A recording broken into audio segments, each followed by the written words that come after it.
Hi, everybody. This is Hondo Carpenter, your Las Vegas Raiders beat writer on Sports Illustrated and the host of the Las Vegas Raiders Insider Podcast. Glad to be joined today by my very dear friend. He is a acclaimed journalist and a highly successful attorney in the Atlanta Buckhead area, and he's here with us again this week to go around the NFL, talk Raiders, and a lot more. Let's talk about the one and only, the great Jonathan Shop. Johnny, how you doing, buddy?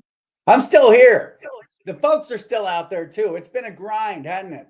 We're going to get through this week and then we're going to get to some of the fun stuff, which is the NFL playoffs. But as you know, and as the people know out there, holiday season or not, super busy time in the NFL, super busy time coming up for the Raiders. There's a whole lot of work to do for probably just about every single team that's going to miss the playoffs, if not every single one, really close to it. So it's really no rest at all for the weary. The work must continue, but it is nice that we're going to get to the end of a very long year. So, John, I just think the world of Brock Bowers. Great kid, great person, great player. But I've been accused of being a hater because, like, when you break Ditka's record when they played 12 or 14 games and you're playing 17, or a running back's going to break Eric Dickerson's record, like he broke OJ with more games. I just think that there needs to be some type of asterisk so we don't throw away the history of the game. It's not disrespectful of Brock Bowers. He's an old school guy, but he didn't do it in the same time frame that Ditka did. I'm not hating, but I'm just trying to be a realist and be fair. Your thoughts? What you're trying to do here is compare eras, which is difficult to do, but you're trying to compare them on a level playing field. I think the answer is probably to continue to emphasize per game, catches per game, yards per game. That's probably the most fair way to compare an NFL season of 10, 14, 16, maybe even up to 18 as we go. It's not hating, it's just trying to be accurate. How do we accurately describe what we have seen and what has happened? Well, if you start saying 1,000-yard rusher is a big deal when you have a 16-game schedule, it's significantly different than it was when you were much closer to 10, 12, 14. So with Bowers and with anybody else coming along, and with hope that we don't really just blow that Hall of Fame out into just a whole bunch of stats, we got to really be smart about it. I think looking at breaking down things per game is probably about the best you can do. So it's not hating, it's just trying to describe as accurately and as fairly as you can. It's not about Ditkers or Bowers. It's about how do we actually describe this. And it's necessary when you've got a sport that's obviously grown so much as far as the number of regular season games. John, I've said something that's a little controversial. I said the Raiders' biggest question is not who the coach is going to be or who the quarterback is. It's them finding a direction and then creating stability of focus, not changing schemes, not having to change players. Just they need to determine who they want to be before they do anything. Do you agree or disagree?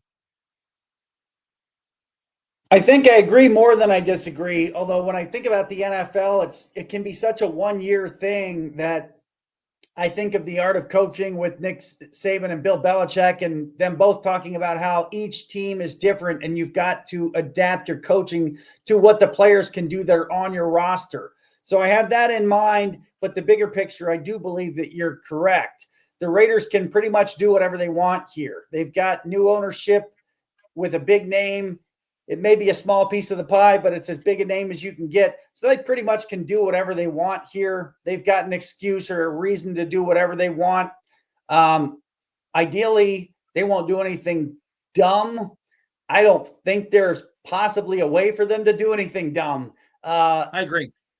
Tom Brady, and if you even consider Richard Seymour, look, folks, if you saw the barbershop, Tom Brady laid out in about a 3-paragraph moment exactly how to play quarterback at the NFL level. He's never explained it anywhere else like that. He explained it. He's like, this is how I did it. That's a blueprint. He knows what he's doing, and I think he knows what he's looking for. It will be interesting to see how different a direction the Raiders may go from what they've done in the past with this big influence in the room. And of course, given the influence where he came from. I do not expect you're going to see Tom Brady be like, let's go pull a bunch of loose ends from New England and bring them over here and see how that works, because he knows what just happened in Las Vegas. Don't worry about that. And I also don't think you need to worry about one player next year pulling the pin and blowing up the season. I think that was something that happened this year. Essentially, it's not going to happen again, partially because those kind of guys are not going to be brought in to the Raiders with Tom Brady around overseeing some things. Those guys don't do well with Tom Brady type players. All right. Last point that I want to make, because I took a lot of criticism for this. I said it on yesterday's podcast. Um, I don't believe AP's future should be determined with a win or a loss tomorrow. To me, you've got to know by now what you have, having a point. If I've heard people say, "Do you think if he wins, he keeps his job? Do you think if he loses, he gets fired?" My point is, I don't think tomorrow should have any bearing on whatever they do. I think they should know what they want to do. Do you disagree or agree with me? No, it's already baked in. Absolutely agree. Look, Antonio Pierce took advantage of the opportunity he has, but there are some other things going on with Antonio Pierce that create a different picture. There's not a guarantee that the Raiders are going to want anything to do with that or be part of that. There's some strange stuff going on that has not very much to do with football that is in the room. There's also a possibility, like most or men, like some first-time NFL head coaches, that they might handle things a little bit differently in some circumstances, either the second or third year, or more likely the second time around. They're not always a hit the second time go around. So if Antonio Pierce's time is done with the Raiders as a head coach now, it doesn't necessarily mean that he will not be a successful head coach if he gets another shot at it. I do not think the outcome of this game has anything to do with what the Raiders are going to do, because as you've talked about the bigger picture, they got to get that bigger picture thing right. They got to get things lined up from there, whatever they decide to do. And then they got to go ahead and draft some quarterbacks. It's okay to take more than one. You might really want to take more than one. You might take over multiple years. Obviously, that is just too critical of a position to do anything but the very best you can do to get as many of those guys in that might be able to do it. I do think it is reasonable to credit Aiden O'Connell for becoming a fine professional quarterback. He has taken what looked like something way over his head, like he can't play in the NFL, and he can play in the NFL. Whether he is a starter or more likely a backup as a one threat quarterback, meaning he's throwing the ball, he's not going to run around and dual threat you. I do think you need to give him some credit, and let's see what the rest of the league thinks of him if he is not back in Las Vegas. But look, there's a lot of change coming. It may or may not include Antonio Pierce. It's got nothing to do with what happened Sunday. But I just saw that halftime, 311 will be playing at Allegiant, and one of us has been to Las Vegas for the last 311 days. So it's a nice way to go out for the folks that have had a long year. They'll have a little upbeat halftime entertainment. And for the California Raider fans out there, it's probably somebody they know well. I have no idea who they are other than my birthday's 311. Hey, let's talk about, you and I have talked on this show a lot about an off-field official. And at the recent owners meeting in Las Colinas, Texas at the Ritz-Carlton, I asked Commissioner Goodell about it. And we've got the video up. We've used it on our YouTube channel. We're the Las Vegas Raiders Insider. And so you've had a chance to see it, John. What are your thoughts on that? Well, to be clear, this is only the first time that Hondo has asked Roger Goodell about this, and it will not be the last. My thoughts are, when he began the answer and said, well, we're kind of doing that with what's going on now with replay. Obviously, that's not going to cut it. But the key phrase came towards the end when he talked about we may look to expand that role. Of course they might. I see a lot of technology coming to the NFL sidelines next year. I think we're seeing some of it kind of tested right now. Many of us will have our eyes on the UFL to see what they are going to do about some different things in different situations with technology this year in their season. The bottom line is an off-field official is needed. limited jurisdiction makes sense. Let's see what kind of happenings occur on the NFL playoffs that are not handled, that are not addressed, that are not called by the officials on the field. It's beyond past time for an off-field official. I appreciate you at least breaking the ice. His answer wasn't terribly prepared, but he cracked the window, which is all that was needed to open the door. They're going to look at expanding that role. I think everybody knows what that means, and the sooner, the better for the sport, because more often than not, people want to get it right.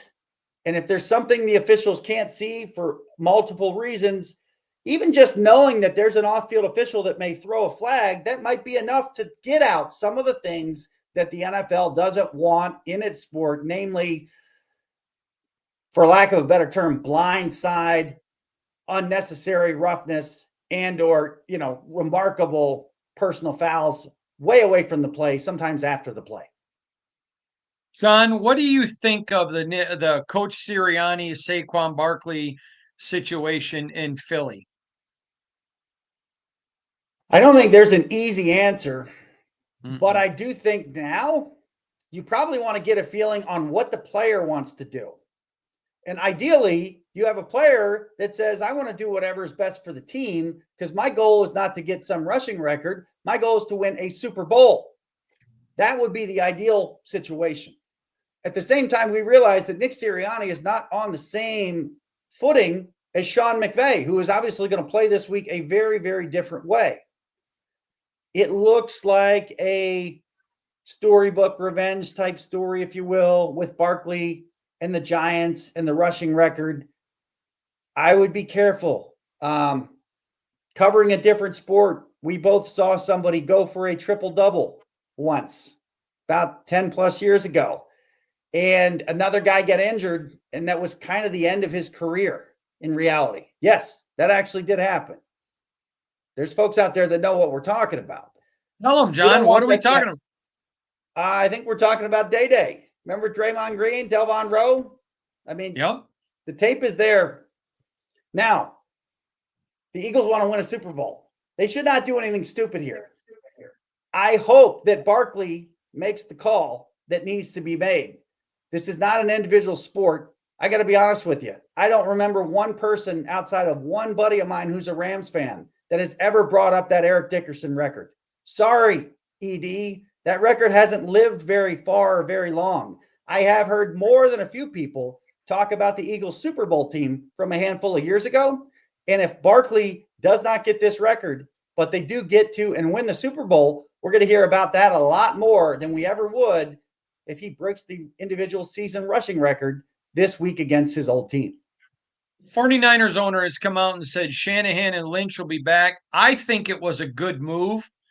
I don't think you agree with me, but I think these two have done nothing to warrant termination. They're not the ones that picked Trey Lance.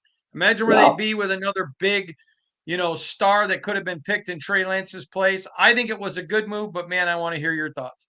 I see this a little differently than you do. I think this guy's out of his mind. I think he's in serious danger of losing both of them. Big time. And getting out in front of it and saying, oh, they'll both be back. I think he's missing the boat again. If you wanted to give John Lynch or Kyle Shanahan a little push to go ahead and exit, that was it. This guy needs to shut his mouth.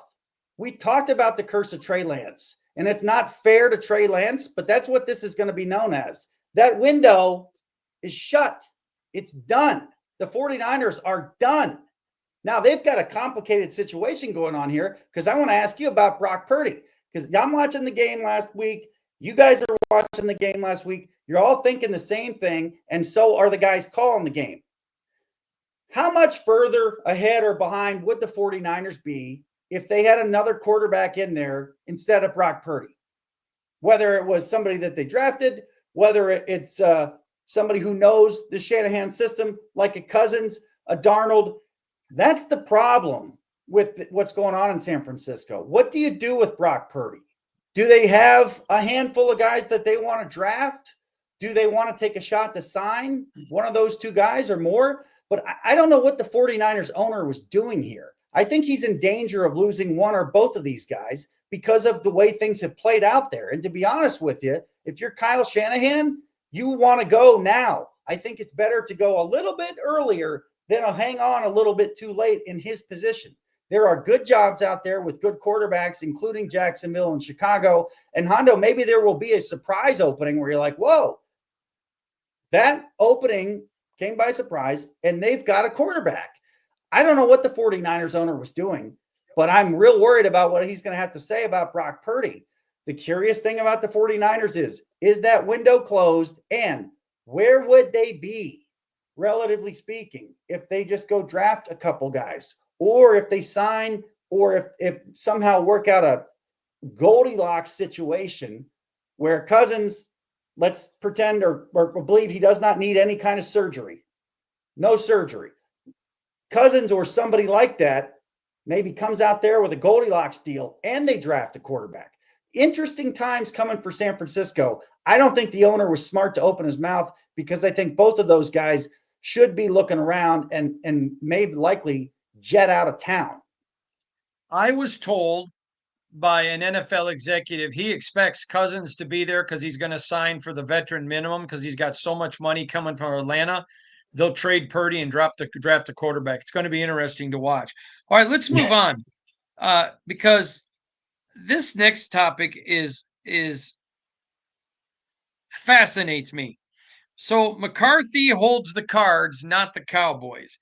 I was told by several NFL people that Mike McCarthy is extremely respected. If the Cowboys moved on from him, he would have a job in a minute. I was told by one executive, who doesn't need a coach. He said, if I needed a coach, he'd be number one on my list. He said, this guy won 12 games with the dysfunctional Cowboys 3 years in a row. This year's not been great, but look at all the drama Jerry's created, all of the issues with the salary cap because of Jerry. He said the Cowboys need McCarthy. McCarthy doesn't need the Cowboys. I'd love your thoughts on that. This is what we talked about. The people out there know. Remember earlier this year when some of the Cowboys were chirping this and chirping that? I'm thinking, why does this guy want this? He ought to be like, you know what? I'm out of here. I've had enough. Folks, Mike McCarthy used to work a toll booth on the Pennsylvania Turnpike. I'm not telling you that to give him any special credit, but the point is this guy knows hard work and he understands climbing the ladder. And I don't think he went and ran his mouth about bad bosses along the way. You think everything went the way he wanted in Green Bay? Of course it didn't. Has it all gone the way he wanted in Dallas? Probably not. Does he go to New Orleans? Does he look at Jacksonville? Is he in the mix at all in Chicago? What if he says, you know what? I would consider going to a place if I had a really good defensive coordinator. Ron Rivera was arguably a hit and miss head coach at the NFL, but I remember a real good defensive coordinator with the San Diego Chargers. Y'all know what we're talking about. So Mike McCarthy does hold the cards. I don't like some of the attitude of some of the Cowboy players. I hope he doesn't think he's got to stay there at all. I hope to see Mike McCarthy somewhere else. You only have so much time coaching the NFL. This guy knows what he's doing. It's a bad, shaky situation in Dallas. I'd get the heck out of there while you still have some time. Go make a run in a new spot, some place that's going to be like, wow, this guy knows what he's doing. He's been where we want to go. Maybe we will err on the side of deferring some respect to him rather than calling him out and talking behind the scenes in week 7 of a season that we, the players, have cost victories. I don't think McCarthy's been close to the problem there. I hope he gets out of there and then cue up the circus for whatever comes next in Dallas. So, John, let's get to the fearsome foursome. Last week we flexed one to be worth 2. So where are we at, brother? We're in an unbelievable spot. You are up 1 because of that Vikings game. Now, what happened in the flex was a push. So nobody won nothing because of that incredible ending in DC with that Falcons and Commanders game. So you are up 1 as we enter this week 18, but there's an interesting twist to it as we'll get to. Now, let's start right there because there's not a person probably in most of this country that knows that the Dolphins can actually get in the playoffs this weekend. They wrote the Dolphins off a long time ago. The Dolphins are at the Jets. The Dolphins must win, and they're in if Kansas City beats Denver. Now, we know what's going on in Kansas City. There's going to be some people resting as the Broncos go to the Chiefs. So our first game is a twister, if you will. It's actually two. Miami at New York, and separately, the Broncos at the Chiefs. Backups. I'm taking Miami and the Chiefs. I'm going to take Miami and the Chiefs also. I understand that Kansas City is going to play the backups. I also understand that it's Broncos Chiefs. The people in the AFC West know what that means. At the same time, I don't think Andy Reid is one to like to let any kind of momentum slow down. He knows how valuable this run is. The Chiefs are going to be ready to go. This is a must win again for the most dysfunctional division. Arguably the most dysfunctional franchise in the sport is in Atlanta with what they've done in the last year. Now they've got their future left up to other teams in the South. We're talking about Saints at Buccaneers. Yes, even though the Falcons a long time ago beat the Buccaneers in both divisional games, the Bucs carry the water and go to the playoffs if they hold serve at home with whatever is left of the New Orleans Saints. I've seen both of these teams live. The Saints are horrible. Horrible. I'm riding with the Bucs all the way. Sometimes you can want it too much. That's not the case here. The Bucs want it as much as they need to. They've got the discipline, and they've got a fantastic head coach in Todd Bowles. A photographic memory helps. Watch what happens. No Derek Carr. Look out. We like the Bucs big. Now let's get it. You know where we're going next. We got the two monsters. Now let's talk about you want to have a chip on your shoulder after this year. You are the Cincinnati Bengals. You want to know why? Because you have been flexed into this game, which is pointed out for one reason and one reason only. This is the first team in NFL history to be forced to play 5 road primetime games in a single season. Not sure that's close to fair. The Bengals obviously have to win. They should be pretty ticked off about this. Any shot. Cincinnati at Pittsburgh. Terrible towel time. Pittsburgh. I do the math here. I've got nothing to lose. I got Cincinnati. I got them with the chip on their shoulder. I got them in there beating the thing down. I got them in there kicking up the turf afterward. 5 times in one season? 5 times. I want to see Hard Knocks next week and see Coach Taylor revving this thing up. There's no reason they should be 5 times on the road in prime time in one season. Let's go knock somebody out. Let's go shock some people and put our foot down and say, we're not going to do that again. Give me Cincinnati.